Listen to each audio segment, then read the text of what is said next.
Idealism drove us to do something that everybody thought was impossible.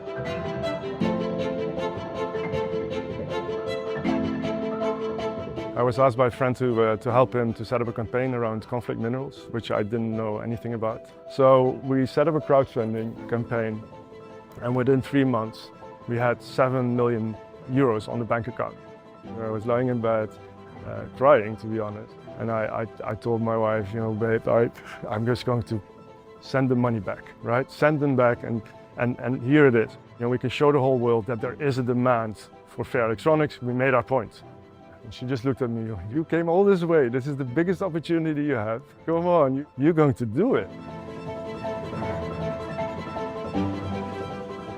If you're responsible for bringing a product to the market and you really take that responsibility serious and want to take people and planet into account, then you should start at the source. What are the materials my phone is made of?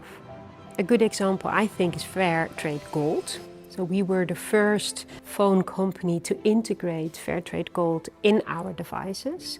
Another example of fair materials is cobalt. Cobalt is mainly in the batteries of your electronics devices, also in your smartphone. We as Fairphone founded the Fair Cobalt Alliance, which is literally a coalition where we ask other players to join in on the work that we do on the ground with the cobalt mine sites. Tesla also joined that Fair Cobalt Alliance. And then suddenly the effect for miners is way bigger.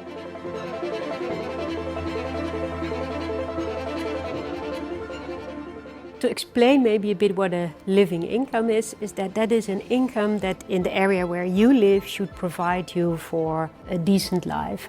So allows you to send your kids to school and to save a bit for when you're old and to just buy food and a proper housing. For providing a living wage to the workers that assemble our devices, we need to pay $2 extra per device. It's less than a cup of coffee.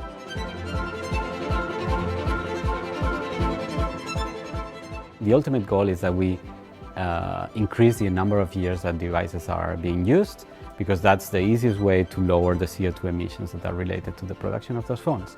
If we use our phones double the time, we need to produce half of the phones. It's that simple. One of the things that I'm really proud of when it comes to repairability is that we were the first organization to achieve a 10 out of 10 in the iFixit score.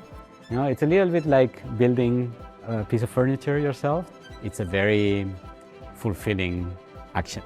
We are now giving a warranty of 5 years, so we are not saying the device will only last 5 years, but we are making ourselves liable. The more easy it is to dismantle, the more people can actually do it themselves. In the end, that's also good for the pockets. You know, like that's also very good for people, because they need to spend less money in repair services and they can have their phone back in working condition faster.